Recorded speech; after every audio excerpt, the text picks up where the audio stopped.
muitas dessas tentativas de explicar eventos do passado, ela falava, gente, isso aqui é a história da carochinha, porque você não tem como você trazer confiabilidade para essas afirmações, por exemplo. O pessoal fala assim, o ser humano hoje ele anda bípede porque a gente era um quadrúpede e aí precisava ficar em pé na savana até que a gente ficou bípede. Cara, é uma história da carochinha. É uma hipótese, né? Assim. É uma hipótese que você não consegue testar. Então, tipo assim, e sendo que a ciência, ela tenta prezar por aquilo que é testável, você consegue avaliar e quantificar e colocar estatística para dar confiabilidade para suas informações, né? Então, a dificuldade é você pegar hipóteses e tratar como verdades, né?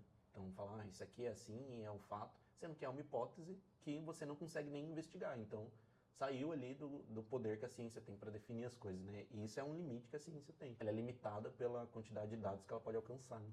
Ou seja, você precisa de fé para acreditar na evolução e precisa de fé para acreditar na criação também, que são duas teorias. Eu posso afirmar que a criação é uma verdade, não, porque está na Bíblia, não sei o quê, mas eu não tenho como provar.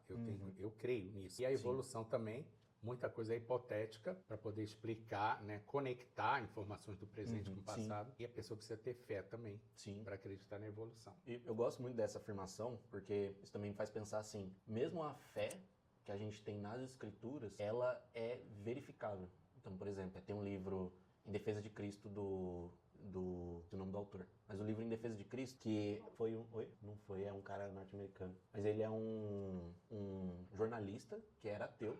Ele foi investigar os fatos, um método jornalístico de investigação, fatos relacionados à morte, ressurreição e vida de Jesus. E ele viu que existem mais argumentos históricos que indicam a ressurreição de Jesus do que Aristóteles existiu, do que de que Platão existiu, do que de Sócrates existiu, de que Alexandre o Grande existiu. Então a gente tem a história desses homens da humanidade como um fato histórico, mas a ressurreição de Jesus, por ser algo que você não vê acontecendo todo dia, você tem, mesmo você tendo muitas evidências fortíssimas históricas que apontam para isso, as pessoas ainda são céticas em relação a isso. Então, mesmo a gente ter uma fé dentro da fé cristã, ainda assim a gente consegue verificar a assertividade dela. E o próprio Jesus, eu creio que ele tem esse aspecto, né? Quando Tomé olhou e falou, mas você é mesmo Jesus? Jesus deu uma repreendida, né? Falou, bem-aventurado aqueles que não viram e creram. Mas Jesus também deu a mão para ele tocar. Então, eu creio que essa é a dinâmica de fé que a gente vivencia, né? Então, a gente consegue a tocar, ciência moderna, vamos falar assim, toda a ciência se originou nesse ambiente de fé, de espiritualidade, o ambiente cristão,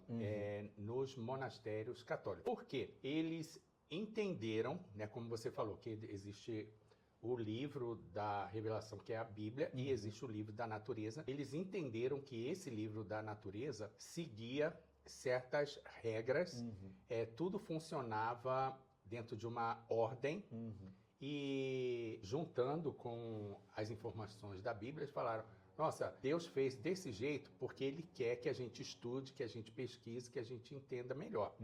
Tanto que você pega culturas que não tiveram influência do cristianismo, elas também não são boas na ciência. Sim. Porque, vou dar o exemplo assim da Índia. Atualmente a Índia é muito boa em várias coisas, mas no passado eles não foram fortes nos primórdios da ciência, porque as divindades deles eram coisas assim inexplicáveis, de uma cabeça de um elefante com a cauda de outro bicho, com um monte de pata. Com pouca conexão com a realidade. Se você pegar a China também, vamos dizer assim, você tem lá o dragão e a fênix. Eles cruzaram, eles tiveram, parece que 9 filhos, cada um de um jeito diferente. Aí você vê assim, na maioria dos comércios, dos prédios chineses, tem sempre um laguinho de carpa. Por que tem a carpa? Porque a carpa, ela conseguiu pular ela estava no rio, ela conseguiu pular o muro do Castelo do Dragão e foi lá e venceu o dragão. Então, a carpa, ela tem essa característica protetora. Mas isso não faz sentido algum. Né? Então, a religião de alguns povos tem assim umas loucuras assim muito sem nexo. Então, eles não, Sim. vamos dizer, contribuíram para a ciência como aquelas culturas que tinham a base bíblica muito forte nos mosteiros católicos, que eram os professores, Sim. eram os instrutores da época, né? Sim. Eu gosto muito do Bento de Núrcia, porque ele teve essa ideia, falou assim, nossa, não faz sentido nenhum nós, monges, ficarmos aqui enclausurados, só adorando a Deus, sem dar nenhuma contribuição para a sociedade. A gente precisa ensinar, a gente precisa pesquisar. Aí surge, né, vamos dizer, o próprio Darwin foi influenciado por isso, Mendel era um monge, né? E eles George Lemaitre, eles que ensinavam, né? Então a origem da ciência está intrinsecamente ligada à religião. E, assim, pelo que eu vejo, não existe essa polarização ciência e religião. Isso é como a mídia gosta, né? De falar assim, quem é melhor, é Cláudia Leite ou Ivete Sangalo? Para botar as duas brigando ali, mas as duas não são inimigas e as duas não estão competindo, né? São até amigas e eles querem fazer isso com a ciência e religião também.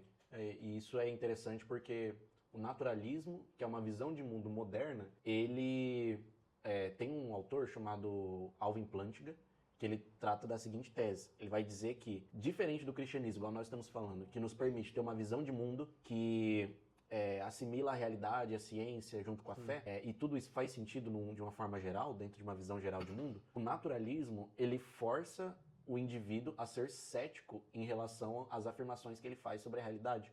Por quê? O naturalismo ele vai dizer que tudo é fruto do acaso. Se tudo que existe é fruto do acaso, então você não tem nada que te dá confiança nas sinapses que o seu cérebro faz e nas afirmações que você consegue concluir através da ciência. Vamos dizer, se tudo é fruto do acaso, por que nós temos gravado em nossa mente os elementos da moral, do que é certo e errado? Porque se tudo é fruto do acaso, não existe certo nem errado. Sim, e tudo é permitido. Tudo é permitido.